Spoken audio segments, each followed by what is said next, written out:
Yes! Hello everyone and welcome back to Tuesday Tips. I am Dr. Vidal and I'm here with Ashley, or as we call her, Schley. This is our weekly check-in. We go over different topics in plastic surgery, and we are doing this series of videos here the month of February called Provider as Patient. So the first video was my experience as a patient, plastic surgery patient.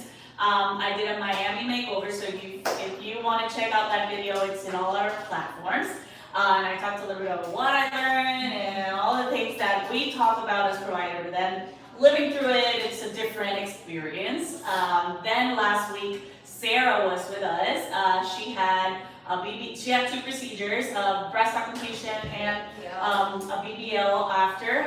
So she talked about both of their recovery experiences, how she compared both kind of experiences in the post-op period. And today we have Schley. If you haven't met Schley, it's because you haven't had surgery with us, because if you had, you know Schley. Schley is in our clinic side. She's a medical assistant. She will work with you in your pre-op consult. She also does post-ops, so you will talk to her on post-op day 1 most of the time, post-op day 6 weeks. You'll see her sometimes post-op day 5 appointment in-house, and a lot of Clara questions and all that. So she knows a lot of the recoveries because she's seen it and she's talked to patients, especially post-op day 1, post-op day 6 weeks, the 6-week call. So she has heard a lot about all the things that people experience in the different stages of recovery. So tell us a little bit about what you had. So I had a tummy tuck with fat transfer to my hips, and it was a journey. It's a journey. We all say that, right? Like, and if you see my video and then Sarah last week, it's like we all talk about it, but it's not until you're there that you know the emotional aspect of it, right? Yeah, for sure.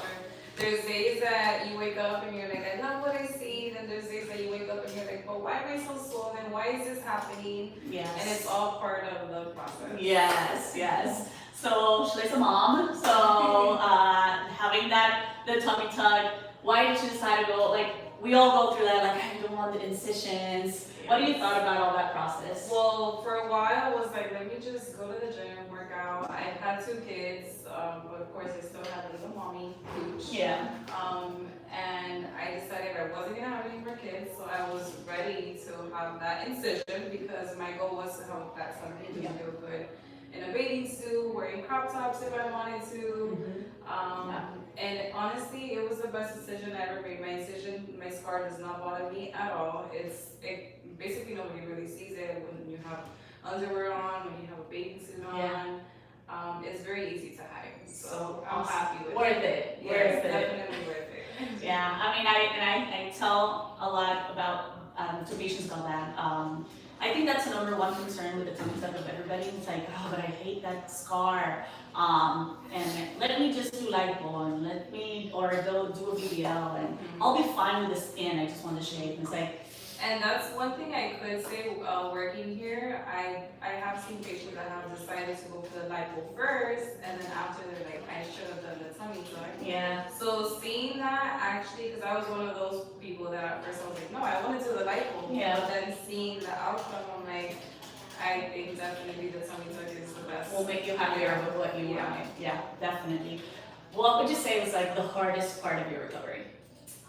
Standing up straight. Yes, tummy tuck patients. I hear that all the time. How standing up straight. Yeah. Oh, Yes. So How long did it take? How It long? took me some time. For me personally, it took me about like 5 weeks to actually be able to stand All up the way up. all the way up. Yeah. There is patients though, because I do work with post-op patients at 2 weeks, 3 weeks, 4 Yeah. weeks are fine. But my personal experience was 5 weeks. Yeah. I want to say the toughest thing was the lower back pain, and then just laughing because I laugh often. So the muscle repair, because of the tightness of the muscle repair, it was a struggle. Yes. Yeah. Sneezing, coughing. That's Sneezing, right. coughing, That's yeah. what everybody says always. Yeah. Getting up from bed, and definitely just pre-planning. Just know that if you're gonna have this surgery, make sure that you make arrangements Yeah. to have have someone there with you to help you, and don't underestimate recovery. Yes, definitely. What about the fat transfer? Was it painful? What do you think about the fat transfer? Honestly, the fat transfer, it was just like the initial shock when you first wake up, but after that, it didn't really bother me. No. No. Okay. Awesome. And I put my part in feeding fat. Yeah. But of course, of healthy fats. Yes. Yeah. Great. When did you come back to work? I came back to work at 3 weeks. 3 weeks post-op. Yeah. So, I mean, I always tell tummy tuck patients 2 to 3 weeks because like the drains are usually in for that amount of time. So usually by 2 to 3 weeks you're able to like be a little bit more mobile. Yeah. Be with your with the faja instead of a binder, and then you can kind of have better compression and everything in better. I think once you have a faja, it gives you that support so you're able to stand straight, you're able to move around more easily. Yeah. Without feeling so much discomfort. Yes. How was it with your kids? Because I know you have a little one. So the other one's a little older. Yes. How was it? It actually wasn't bad. I had the help. My biggest fear was I have a 4-year-old and a 13-year-old, but I was afraid that my 4-year-old would be jumping all over me. But actually, the moment he saw the drains, he was like, "Okay, let me back off." Yeah. And Let mommy recover. Yeah. Yes. Yeah. So I was blessed in that sense. Yes. Yeah. Yeah, I think we can't stress enough. I mentioned it, Sarah mentioned it, and Ashley also mentioned it, is the help. I know that we as women, we're always like, I can do it myself. Like I'll manage somehow. This is the only time that you're gonna need help, okay? It's gonna make your recovery and your results work. So definitely get the help that you need. For how long did you get that help? At least in your house, like something like more. The first 6 weeks. 6 weeks. Look at that. Yeah. The first 6 weeks. Yeah. So I personally was driven to work. Love that. The first 6 weeks. Picked up from work. That's amazing. Yeah. So I had all the help, thank God, with my kids for me. Mm-hmm. And I feel like my experience was amazing. My results are amazing, and I'm very happy. That's great. What is something that you'd say you learned from your recovery and now you explain or you tell patients differently than before? So I always try to give patients like little tips, like when you're getting out of bed, have someone like hug you, hold them, have them pull you towards them while they're hugging you. Then shift your body when you're getting up. Use your like lower body strength versus trying to use your upper body strength. The first few days, you don't want to rely on a walker, but if you need it when you're showering, that's something that I found very helpful. Okay. So I can shower on my own. I will put the walker inside the shower and then kind of just hold on to that. Mm-hmm. I also use like a lanyard like to hold my drinks while I was showering, so they're just dangling everywhere. Make notes, people. Yeah, Take notes. definitely. I was eating a lot of spinach, beets, drinking a lot of water, eating foods like rich in iron and protein to help me with the recovery. Yeah, I don't think we as an industry talk enough about the nutrition post-op, but it's so essential. I was actually reading a few hours ago an email that was sent to me about a new study. It's a randomized controlled trial, which means it's the highest level of evidence in the scientific community, that looked into pineapple. You know, we talk a lot about pineapple. They studied in rhinoplasty patients, but I mean, you can extrapolate it to every post-op patient. And there was a significant decrease in swelling, in bruising, in pain, in needs for ibuprofen and pain medications. I'm laughing because Willie is behind the camera, is like, yes, I agree.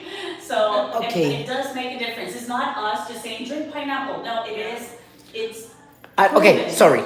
It's Willie's gonna come. Willie's gonna come. okay.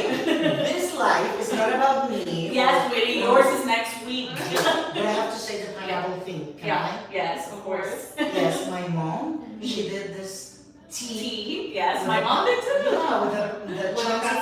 Con la Yes. how we can say like the shell. With the Solange. La cajita, the pineapple outside part. The shell? Let's say the shell. I don't know if that's the right word. But Do that. Yeah. Bye. Yes. You put it like you boil it in water and then you drink that. Yes, definitely it helps. So good nutrition, like Shley was saying about, like focusing on healthy things, you need to recover. Protein is so helpful. So spinach is a great nutrient for protein. So all of those things really, really make a difference. Yeah. Working out, how was it when you started? The peel. The peel. Peel, thank you. Thank you. When I first started working out, it felt a little weird. Right. Yes. I want to say even working on my lower body, I would feel a little tightness, sometimes like random shocks in the muscle repair area. But I just took it light and I started off with like a lower weight and over time worked my way up Yeah. as I felt comfortable. So I always listen to my body. Yes, I think that's key. And we don't realize how much we use our core muscles in the daily life until you get muscle repair and you're like daily, like, oh my God, I'm using my core, and you don't even think about it. And you mentioned it earlier when you were getting out of bed. It's not only like the actual movement of getting up, the twisting, like all of those things, you're using your core. So definitely getting the help, and also understanding that after the 6 weeks that you're cleared to work out, it's gonna feel weird, but you are gonna feel back to normal, right? Yeah, it's a time, but yes, you shouldn't be so scared of it. Once your restrictions are lifted, you don't want to continue to keep living your day to day, like if you still have those restrictions, because in the long term it'll be harder. Correct. It'll be harder to go back to normal. So you have to tolerate a little bit of discomfort. Of course, listening to your body, don't overdo it. It's okay to feel sore more than before, because that muscle has been recovering, it's swollen still, so it is normal. But little by little, your body will go back to normal. You'll be able to tolerate the amount of force you were doing before, even more.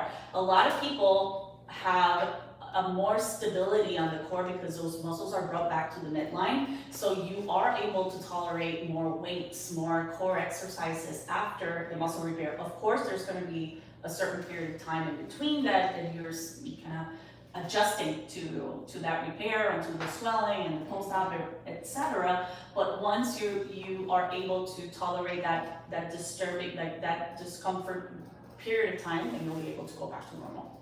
Yeah. And one thing for sure is massages. Massages. Yes. Keep up with your massages. I mean, I did over like 40 massages. But that's because I'm a little extra, and of course the more massages you get, the better it is to optimize results. Yeah. And to help out with the lymphatic system to help like decrease the sweating. Yeah. So definitely that's one thing that you want to plan in your budget when you're booking a surgery. Yeah, and also the compression. I actually use a faja that Shley helped me got. It's amazing. So getting a good faja. So if you're in the early post-op period, contact Shley. She knows, she actually sells them. She sells, the brand that she sells is a Colombian brand. It was great for me because when I washed it, it returned back to the same compression. Like, you know that those fajas can stretch over time. Yeah. This one, it's like, it's good material. And one good thing to know about the faja is if you're putting in it too easily, then you're ready to move to the next one. Yeah, so you're ready to. So you have to fight a little bit, right? You don't have to, if you need 3 people to close it, that's too tight. Okay, so it's a balance, but you have to struggle a little bit, take a break in between and finish it, then that's the right size. Yep. Right? Yeah, I agree. Okay guys, let's get some questions. I have a few questions. Let's do it. Okay, what's more painful? Vaser BBL or a regular BBL? I What know do you the think, answer. Shay? Talking with multiple patients that get lipo and vaser Yeah, lipo. well, I would say with Vaser, from what I hear, patients, Vaser, they have a better recovery, less pain, less discomfort, less sweating, Yeah. less bruising. So I would say overall, it's a better option. It's a better option, I agree. There's a lot of patients that are scared about the vaser because of the ultrasound energy. I've heard that the itching may be a little bit more intense. I mean, itching with lipo will happen. If you have with or without vaser, the lipo part just traumatizes the nerve endings on the skin, so the itching is part of the recovery. But overall, because of less bruising and less swelling, I think the recovery is better with vaser. Okay. Dr. Vidal, do you perform deep plane facelift dual facelift or deep plane facelift? Very good question. This has been very popular in social media for the last couple of years, the deep plane facelifting. So what does that mean? The face, like any other part of our body, has different layers. So in the face, we talk about the tummy tuck, we talk about the skin, the fat in the subcutaneous plane, we talk about the muscles, right? So the face has also different layers. We have the skin and we have the subcutaneous tissue in the face is not that thick. And then we have what's called the SMAS. This mass is fascia with our muscles, because in the mimetic muscles and animation muscles of our face, they're kind of intermingled together, and they form this thick layer of tissue. With aging, we have descent of the facial tissues, which is this mass. So that's what's called deflation in the upper face and causes the jowling or the fullness in the lower face. So a facelift should target that region, not only the skin, because removing the excess skin is like doing a tummy tuck, removing the excess skin without fixing the muscle. So see it that way. The facelift, you need to address the deep plane. So deep plane facelift is a more extensive dissection or elevation of that plane. So I don't do it in 100% of my faces because not everybody needs that amount of lifting, right? So it all depends on the age and the level of aging that a patient has. But I do deep plane facelifts. There are all other types of restructuring or repositioning this mass that are not the deep plane technique, are called plication, they're called high SMAS technique. It all depends on that person's anatomy and when I examine you. But I do think all facelifts should address the deep plane, either with a deep plane facelift, which is the more like dissection technique, or plication or other. So it's you have to address it, but the type of technique depends on each person. If pockets of fluid are still present 6 weeks post-op, should we continue with foams and board? You want to take that one? That's a very common, Yeah. right? Yeah. In the 6 week, she does a 6 week follow-up call most of the time. Yeah. So what do you think about that? So definitely continue using the foams and the compression for a longer period of time if Yeah. you're still experiencing like fluid accumulation. Because compression and foams is along with massages and where you're intaking is gonna be what's gonna help you to decrease that Yeah. fluid accumulation. Yes, definitely. So we say 6 weeks as like a general rule, but everybody's different, right? So there's people that are still very swollen at the 6 week mark. And that's why that phone call with pictures is so important, because everybody's like, oh, what are you gonna tell me? I already know the changes and restrictions is fine, I'm feeling fine, like I'll do it. No, we have to assess the incisions, the fluid, the swelling, the distribution of the swelling at that point. And there are a lot of times that we advise to continue the foams for a little bit longer, maybe 8 weeks, maybe 12 weeks. It all depends on each person. Okay. How do you prepare for the pain associated with Lipo 360? Yes, I myself, this as a patient, I prepared like one, understanding that I was gonna have pain, that I was gonna wake up with some level of pain. It's not realistic to think that you're gonna wake up with zero level of pain. So you have to tolerate a little. It's like going to a gym and the next day expecting not to have any pain. Well, you worked out, the muscles are gonna be sore, right? So you had surgery, you are gonna feel sore. So we are gonna manage your pain, and I knew that, and I was confident in my team. That's the other thing, right? You have to trust the surgeon and the team that's taking care of you.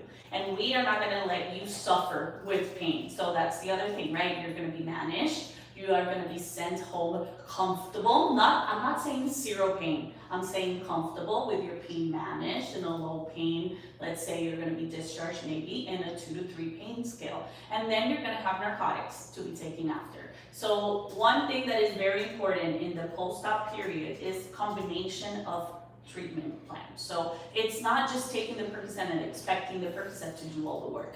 The combination of things are going to be helpful for your pain level.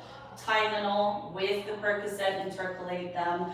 At 48 hours, start the ibuprofen if you're not allergic. The massages, yes, they're painful, but they help a lot. Once all that swelling is gone, that's going to help that pain buildup, right?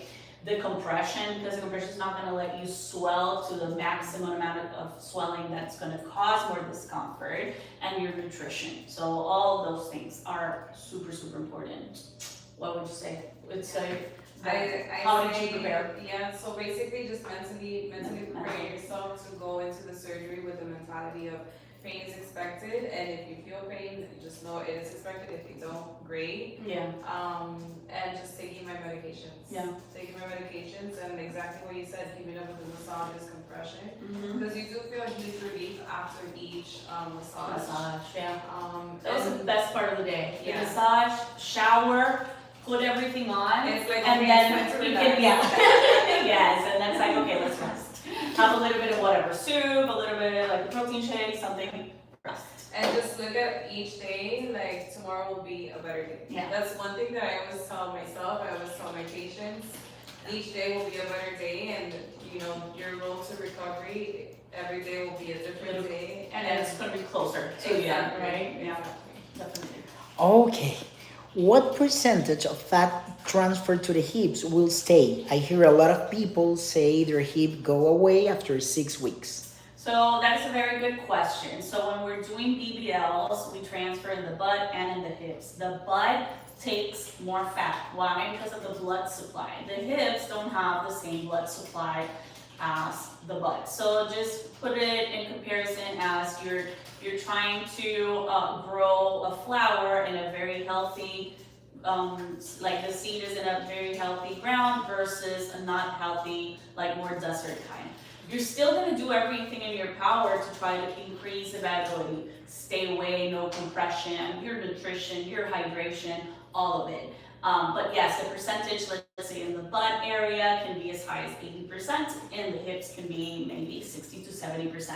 But majority of patients don't, it's not like the fat goes away and it disappears completely. They may lose a little bit, but it's very, very rare to see that 100% of the fat didn't survive and you're back to square one, right? Like that's extremely rare.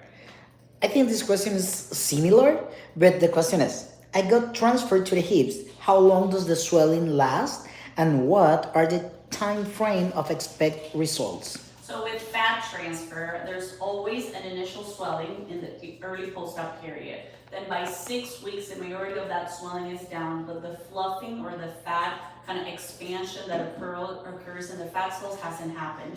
Also, the skin is still tight, so that kind of release of the skin hasn't happened. So we always say that the 6 week is the lowest point in that swelling and expansion and final result stage.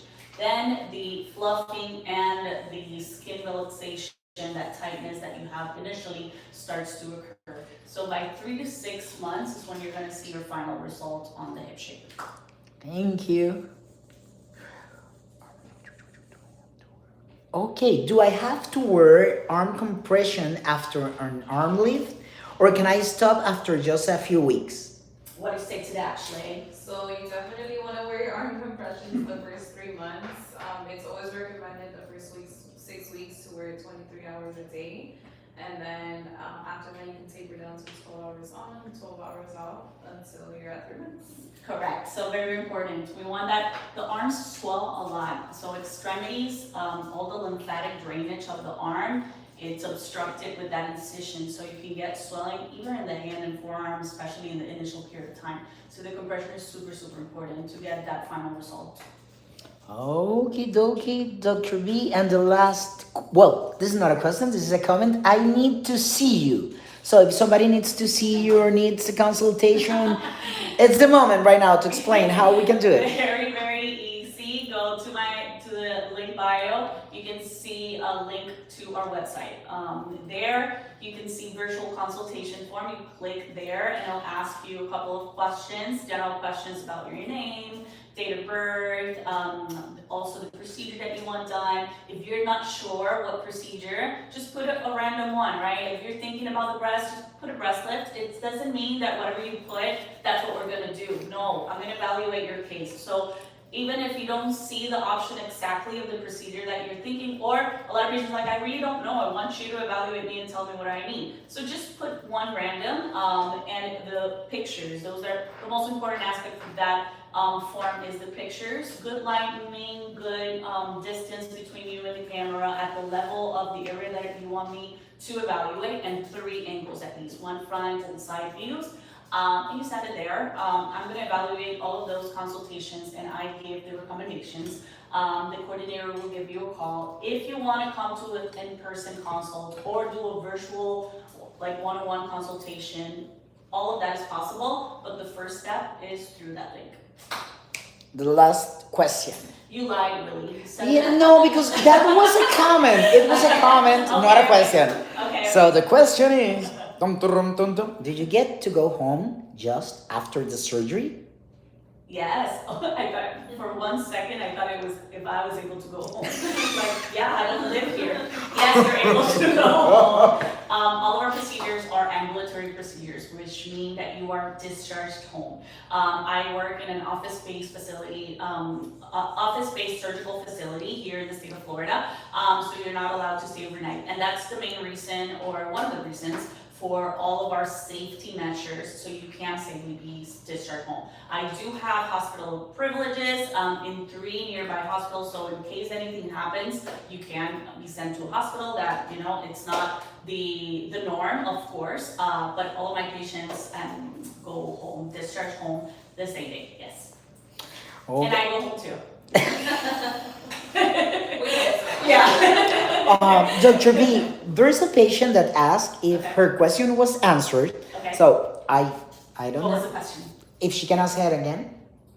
Can you ask the question again? Yes, tie link because she get this disconnect. Oh, I okay. need to see you. I'm trying to I would love find. to answer your question. I don't know if I answered it already, but if you type it, I'll answer it. Oh, look, I found it. Okay. Can I get a BBL with a tummy tuck if it's a modest BBL? So the reason for that is safety purposes.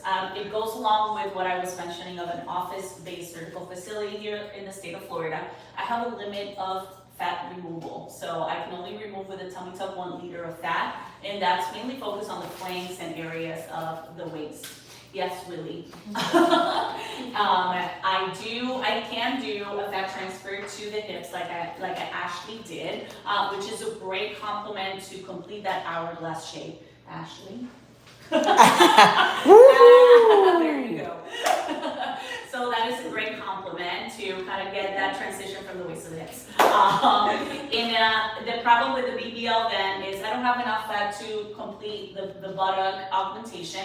And also, how are you going to sit? With the tummy tuck, I want you recovering in your back with the waist flex, so you don't put pressure to the muscle repair. And with the BBL, I want you sleeping in your belly, which is not going to be comfortable with the tummy tuck. So definitely not a good idea to combine them. I do recommend doing the tummy tuck first, and then 3 or 4 months later, we can do the BBL. And that way, we can achieve beautiful results safely. She got it and said, okay, and I can get round 2 BBL. And there you go. There you go. Okay. Thank you so much. Thank you, Schley. Thank you so much. It is definitely an experience when we go through the patient process, being a provider and knowing a lot, but then experiencing going through it is completely different. Yeah. So thank you so much for sharing your story. I'll see you guys next week with Willie. Finally, he even got here in camera. So you have here, we have a male total body definer. So he's going to talk a little bit about that and his experience next week. Don't miss it. I'll see you guys next week.